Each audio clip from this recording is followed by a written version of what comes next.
nos principais países desenvolvidos em todo o mundo. O economista Flauzino Antunes está ao vivo conosco e vai falar sobre o assunto. Bom dia, Flauzino. Flauzino, você nos escuta?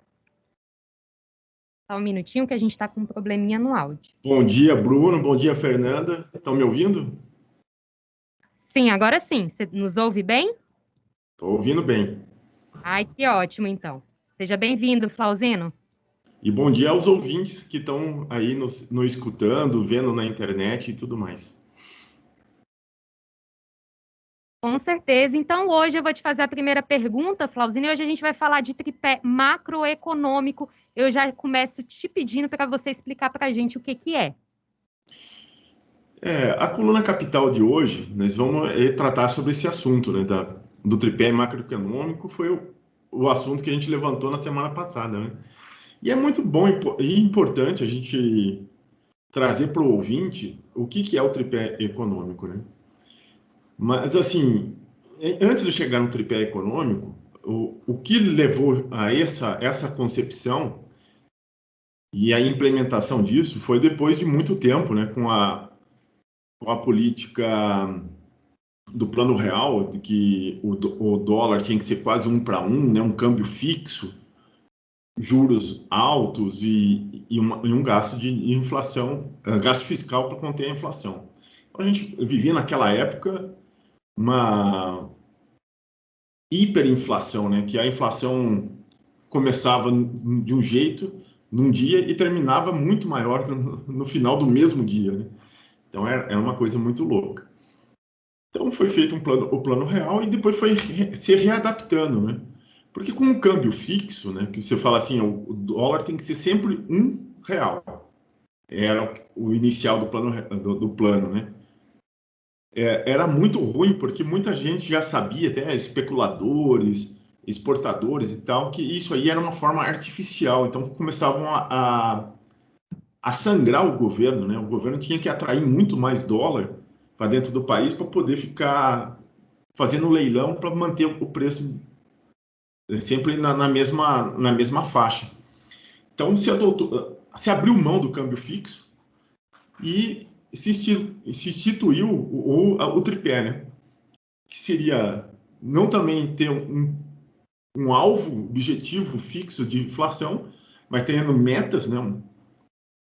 Uma meta central, o piso e o teto de inflação para aquele ano, o câmbio flutuante, né? O dólar vai depender do mercado. A entrada e saída de dólar não vai ser uma questão primordial das autoridades econômicas e as metas fiscais, né? O controle de gasto da União, né? Do Estado. E isso é o que resultou no tripé macroeconômico. Vou repetir: metas de inflação, metas fiscais e câmbio flutuante. Tá certo, Flauzino. Antes o câmbio era fixo, né, como você falou, e temos esses pilares, né? Você pode explicar, destrinchar um pouquinho de cada um deles para a gente entender melhor, né, do câmbio fluente, da meta de inflação e também da meta fiscal, como é feito, o que é isso na prática? Então, todo ano é definido pelas autoridades monetárias e fiscais, né? Então, o Banco Central e o Ministério da Economia, eles definem quais são as metas que o Brasil vai buscar ou atingir, né, durante esse período, em relação ao câmbio, né, quanto custa o dólar dentro do país, quanto vai ser a inflação, né, os custos dos alimentos, dos produtos, e quanto que o governo vai ter de gasto público. Então, são os 3 pilares, né? Então, câmbio flutuante, metas fiscais e metas de inflação. A meta de inflação, o Banco Central, até então, quando fazia parte do governo, estipulava qual era o centro da meta, vamos supor que seja 4%, o piso, que é 3%, e o teto, 6%. Se ficar dentro dessa margem, o governo sempre busca ficar dentro do ponto fixado, 4%. Mas se ficar entre 3 e 6, o governo acha que ele chegou dentro do que ele estava previsto, não cometeu erros, né? Não cometeu situações que comprometeu a economia. Então, os preços das mercadorias são controladas pelo governo, né? Seja com uma política de juro, seja como uma política de aumento de oferta de dinheiro, né, como um Bolsa Família, emprego, essas coisas todas, regula tudo isso daí. Então, falar que o governo não tem mecanismos para conter a inflação, já está mentindo, porque é o tripé macroeconômico o que o governo do Bolsonaro segue. Metas do câmbio flutuante, né, câmbio que não tenha tanta particularidade fixa, né? Então, vai entrando e saindo moeda até um certo ponto que prejudica a economia, né? Então, o governo ele fica avaliando quanto que entra e quanto sai de dólar no país. Ele entra de duas formas, de três formas. Ou para especular, né, especulação de juros, de ações, ou de exportação, ou compra de empresas nacionais. Então, basicamente, são essas os grandes volumes de entrada de dinheiro, de dólar. E as saídas são importações, o turismo e fuga, né, de capital que estava investido aqui, que volta para a sua origem. Remessa de lucro. As empresas multinacionais que estão no país, ela sempre remete lucro para suas matrizes no exterior. Então, ela pega o real que ela teve, o lucro em real, pega o dólar e manda para o exterior. E o Brasil precisa ter esses dólares dentro do país. Então, é importante a gente estar com um fundo de dólar. Tanto que a gente tem aí quase 3 trilhões de dólares dentro do país, nas políticas que a gente desenvolveu desde o Plano Real. E o terceiro ponto são as metas fiscais. Essas metas fiscais é o que mais atinge a nossa população. Porque é o seguinte, o governo federal, ele cobra imposto, prometendo para o cidadão que esse imposto vai ser revertido para ele em forma de políticas públicas, ações governamentais, né, de obras, hospitais, escolas, rodovias e tudo mais. Só que ele tem um compromisso de metas fiscais. O que é esse compromisso de metas fiscais? Pegar o imposto, não gastar para o povo, e sim pagar o sistema financeiro através do superávit primário, né? Então, vamos falar assim, o governo não pode gastar mais que arrecada. Ótimo, é importantíssimo. Mas o que fazer com esse dinheiro? O governo estipula que ele precisa pagar alguns credores e não devolver para a população. Então, esse superávit, esse tripé, é o que mais, assim... E uma coisa está interligada com a outra, né? A taxa de juros, a Selic, ela define quanto o governo tem que pagar de juros, ele define quanto que entra de capital especulativo no país e quanto que se investe no país de capital próprio, nacional, que gera emprego, que gera produção. Então, a Selic é uma coisa importantíssima, só que hoje o governo federal do Bolsonaro e do Guedes abriram mão e deixaram isso para o Banco Central definir de forma independente. Então, essa política macroeconômica que o Brasil defende e utiliza desde 2006, desde a época do Fernando Henrique, passou por Lula, Dilma, Temer, Bolsonaro e continua com a mesma política. Então, para mim, é uma continuação só de uma política que começou lá nos anos 2000. Flauzino, eu fiquei com uma dúvida na sua explicação. Você disse que a gente aqui no Brasil define uma meta, por exemplo, da inflação 6%. Quem define essa meta? Por exemplo, um governo que não queira seu nome envolvido nas questões de que fez um mau trabalho, né? Então, ele pode influenciar para jogar essa meta assim para 10%, uma meta gigantesca, para ele falar assim, ó, gastei 8, a meta era 10. Ou essa meta ela é sempre bem definidinha por terceiros? Você está falando da meta de inflação, né? Isso, por exemplo, ó, vou jogar em reais aqui, um exemplo leigo. R$ 600. O governo pega e ele joga esses 600 para 1.200, porque ele gastaria 1.000. E assim ele fala, ó, mas eu fiquei na meta estipulada. Ele pode influenciar nesse sentido? O governo, como autoridade monetária e fiscal, ele tem toda a política de definição da inflação.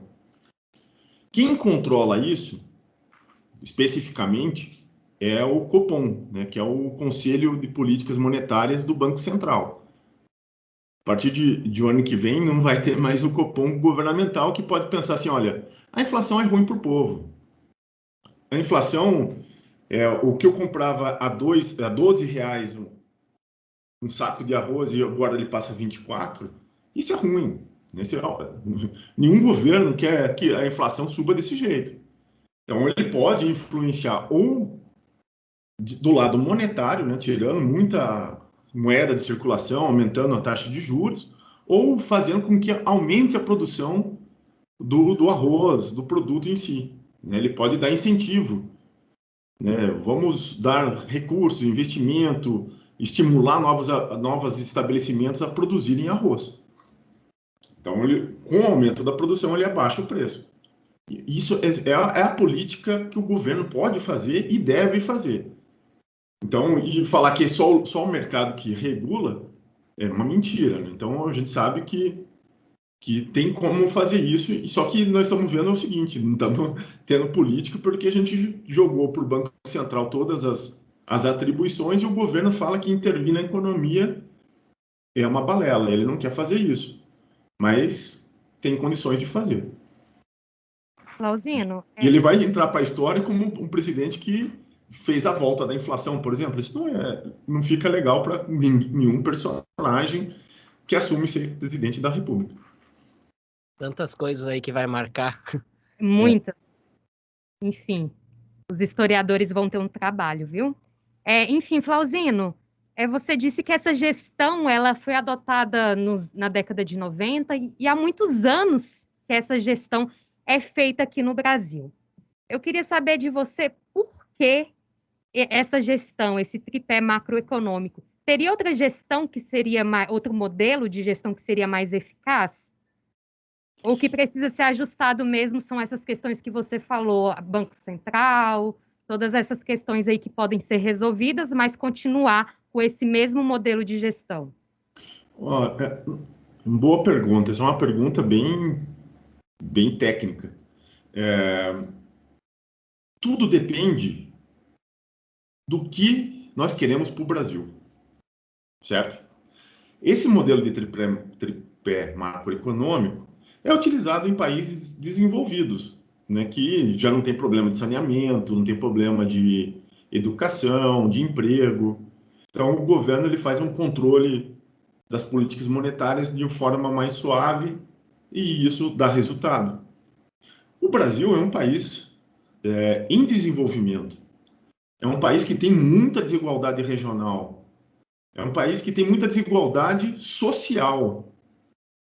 Então, temos muitas pessoas carentes e poucas pessoas ricas que concentram a riqueza quase de 80% do país. Temos regiões mais ricas e regiões mais pobres. E como a gente faz isso de uma forma... acabar com essa desigualdade? Transformar o país num país de primeiro mundo. E com essa política macroeconômica, a gente viu que não deu certo. Nesse ponto de vista. Por quê? Porque as desigualdades continuam, o país não se tornou um país de primeiro mundo, e pelo contrário, como a gente precisa que entre dólar, a gente vende as nossas estatais, a gente vende as nossas empresas particulares, privadas, a gente vende tudo para entrar dólar, né? A gente vira produtor de commodity né, que são agricultura, bens primários, para exportar mais, enfim, para entrar mais dólar, e a gente fica numa questão subdesenvolvida, o que a gente chama na economia de capitalismo dependente. Se a gente precisa de aumentar a indústria, aumentar emprego, a gente precisa que tenha investimento externo. A gente precisa que a China invista, que a Europa invista, que o Japão invista, que os Estados Unidos invista. A gente não é capaz de ter o nosso próprio investimento. Então, para um modelo de desenvolvimento, esse modelo de tripé macroeconômico está completamente furado. Nós estamos totalmente dependentes de capital externo. A função de todo ministro da Economia e presidente da República é sair que nem caixeiro viajante, né? Aqueles vendedor de porta em porta, tipo da Natura, assim, de Jequiti, essas coisas todas, vai lá, ó, quem quer? China, você quer investir no Brasil? Estados Unidos quer investir no Brasil? Europa quer investir no... Porra, se os caras não quiserem, não tem investimento, não tem geração de emprego. Nós precisamos desenvolver nossa indústria nacional, nossa ciência e tecnologia, a nossa capacidade de gerar nossa indústria. Como que a gente faz isso? Primeiro é romper com as metas fiscais, o teto de gasto. O setor público, em vez de investir para pagamento de juros exorbitantes, ele podia pegar esse recurso e investir na produção tecnológica brasileira, na indústria brasileira, na agricultura e tudo mais. A gente podia desenvolver o nosso país com o nosso próprio capital, que são 2 trilhões de reais sendo administrado, girado todo ano dentro do governo federal e a população não vê nada. É isso que a gente precisa definir. Que modelo de país a gente precisa? Nós precisamos desenvolver o país. A gente precisa ter um pacto nacional de desenvolvimento para que o recurso público seja o indutor do nosso desenvolvimento, da nossa soberania, de acabar com as desigualdades dentro do povo e assim por diante. Né? Então, a gente não pode ser só um governo que deixa para ser a regulação de moeda, de câmbio, de juros, enfim, da inflação. A gente tem que ir para pôr a mão na massa, desenvolver o país, industrializar o país. Pois é, Flauzino, isso aí me volta a semana passada da sensação que nós somos um grande terreno, né, dos estrangeiros. Eu queria te perguntar agora, a China é um exemplo disso porque, assim, tem a parte que eles investiram muito nos últimos anos, né, dentro da indústria no próprio país, porém, por outro lado, são indústrias estrangeiras que muitas vezes figuram lá, né, no país.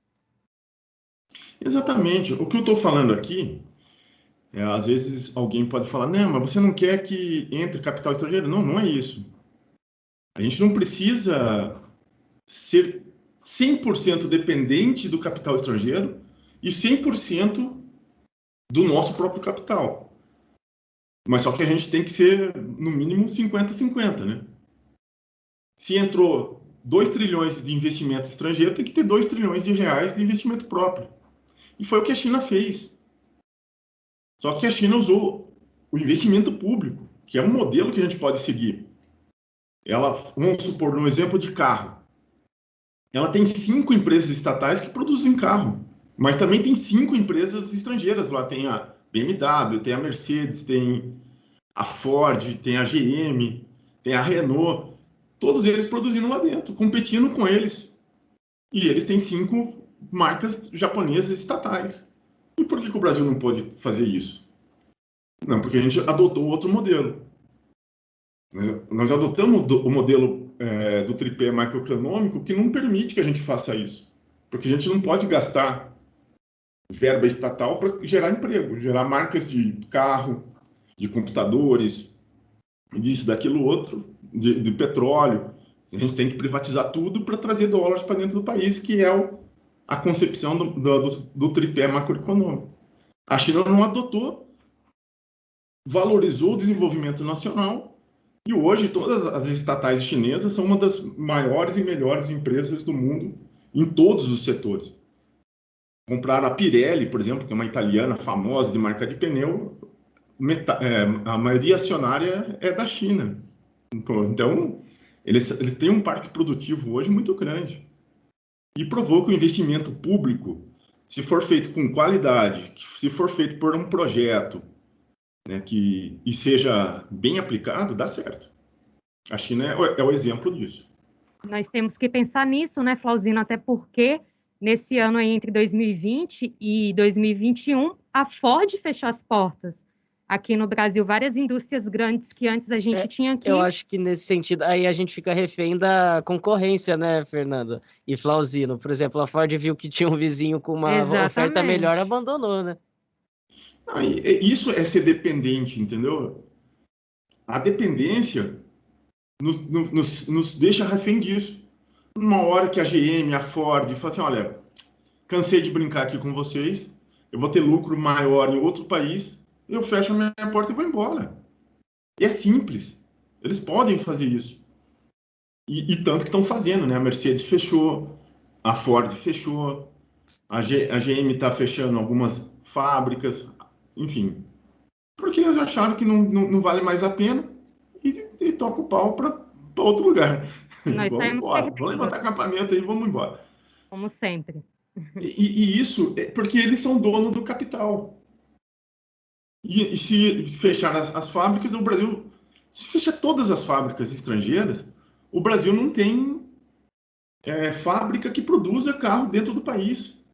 E isso é voltar para o século XIX, né? Então, e a gente teve aqui várias alternativas durante a nossa história, né? Com a Fenemê, com a Gurgel, com o Cinca, que produziam carros nacionais e os presidentes na época não valorizaram, quiseram deixar na mão de estrangeiro, e a gente está refém até hoje nesse modelo. Muito bem, Flauzino, agora é 12:01. Eu gostaria de agradecer a sua participação, né? Mais uma Coluna Capital aqui com a gente. Agora a gente deixa também um espaço aberto para você falar uma última consideração sobre o assunto, deixar aquela sua mensagem. Pode ficar à vontade que o espaço é todo seu. Então, quando você tira o investimento público, a gente vê também aquilo que a gente sempre tem conversado, né? Se você tem que seguir a meta fiscal, você não tem investimento na saúde, você não tem investimento na educação, e a gente está vendo aí falta de ciência e tecnologia para vacina, que a gente tem que importar a vacina, que está dando um baita de um escândalo. Se a gente tivesse a nossa produção interna, né, talvez não precisasse ficar comprando dos outros. Então, a gente tem aí várias alternativas que provam que o investimento público era a saída, tanto para evitar mortes que a gente está vendo, para a inflação que estamos assistindo e para o desemprego que está aumentando. Então, abandonar as metas fiscais, teto de gasto, esse tripé macroeconômico é vital para a gente fazer aí uma virada para o nosso país. E agradecer à Rádio Moderna FM por mais uma coluna, né, no Jornal da Moderna, a coluna capital de todas as quintas. Na próxima quinta estamos aqui, se Deus assim permitir. E nos sigam, curtam, dê aquele like, aquele joinha, toque o sininho no YouTube, flauzinoantunes.com. Tá certo? Até a próxima.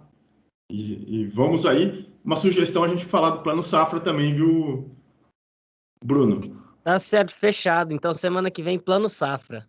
Vai ser legal, porque a gente também teve uma entrevista recentemente aqui com o presidente do Sindicato dos Produtores Rurais, e é bom que a gente traz mais informação sobre esse assunto. Beleza, até a próxima quinta na Coluna Capital. Até a quinta que vem. Muito obrigado, Flauzino. Muito bem, agora é 12:03, vamos para um bloco de apoio cultural.